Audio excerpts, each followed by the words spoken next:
Ladies and gentlemen, sometimes you get fixated on a certain thing.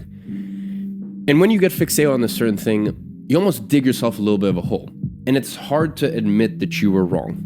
Now, as much work as I've done on myself, and I look for my contradictions, I look at things that I say that I could be wrong in.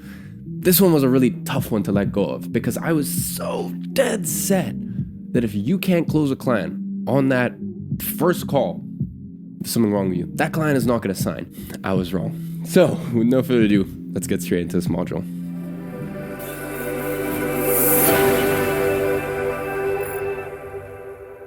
Ladies and gentlemen, today we are going to be talking about the 1 versus 2 call frameworks. Now, in today's teaching, we are going to go over my sales process over the years, 1 call versus 2 call close, benefits of 1 call close, benefits of 2 call closes, best model for beginners, and how this affects your angle to the actual meeting.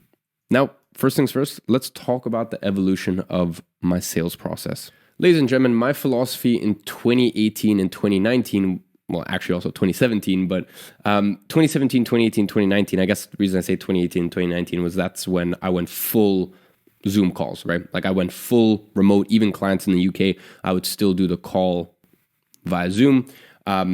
So I guess that's kind of why I thought about 1 call close. But let's just keep it within that container because obviously sometimes when you have meetings, it can kind of like draw it, and maybe you might even do a follow-up meeting, this and that. But in the arena of online Zoom calls, Google Hangouts, whatever it is that you use, 2018 and 2019, I was adamant, I was dogmatic that was the only way to sign clients. It was a 1 call close. And that's vastly different to what I did in 2020, 2021, as well as 2022 going onwards. As I said, in that period, I was so dogmatic about a 1 call close. I was sure that if they didn't close on that call, they were never going to become a client.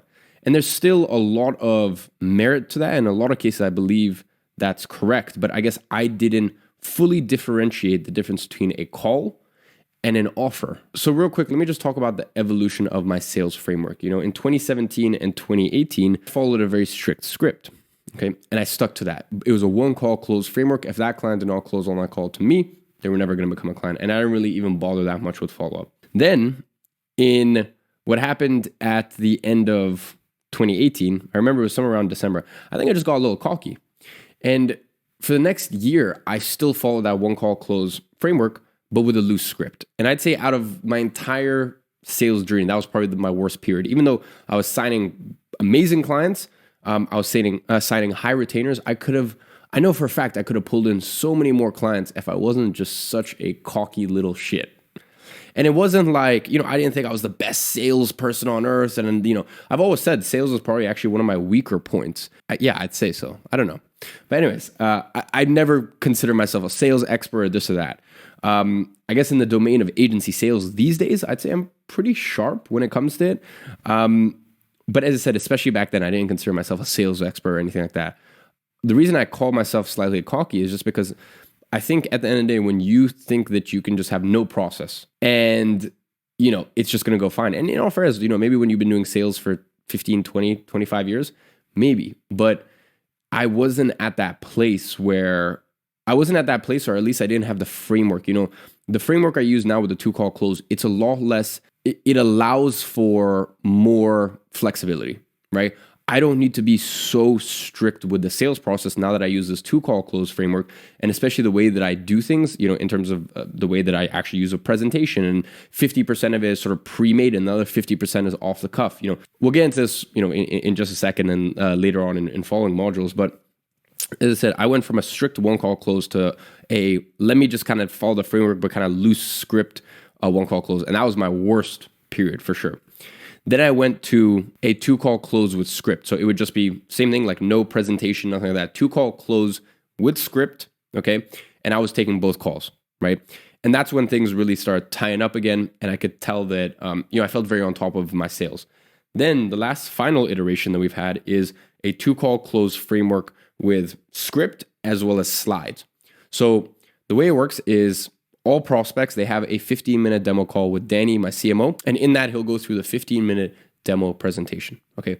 Once they've gone through that with Danny, and that's 70 or 60% Danny presenting, hey, this is what makes our agency this and this. Here's some case studies, really what a demo is, right? Like, hey, here's what we do, here's how we do it, here's why we've been able to get such great results. And the other 40% is really just him information gathering, right? Just getting an understanding of their business. And then from there, he'll book in a discovery call with myself, right? So by the time they're on a call with me, they're vetted. I know that, they're doing the sort of numbers where, they should be a client, because otherwise Danny would have set up that follow-up call. So for me, a lot of that second call is to do with culture fit, and really just getting the client to tell me, but not in like a weird way, but just getting the client to tell me, hey, why do you or not even telling me, asking honestly, why do you think we'd be a good fit? I present, hey, this is what's important to us as an agency, and you'll see all this stuff in the vault, some live sales examples. Now, bear in mind, if you don't have a Danny, right, which most of you guys won't, that's fine. You still take that first demo call, and that demo call really is about just gathering information, so that way you don't need to waste your time going through this entire long sales process to make an offer to a client who quite clearly is not a good fit, okay? So that's a little bit about the evolution of my sales process. Now, real quick, let's talk about the one call close. Now, although I have changed my opinion on my agency specifically, going from a one call close to a two call close framework, I still believe the one call close framework has a lot of merit and a lot of use case. Namely, it saves a lot of time and you can get straight to the point with the offer. Obviously, when you have a two call close, you're gonna, the offer is split up between two calls. For us, we have that 15-minute demo call, and then I make that offer, or if I do make an offer, I make an offer in that second call. So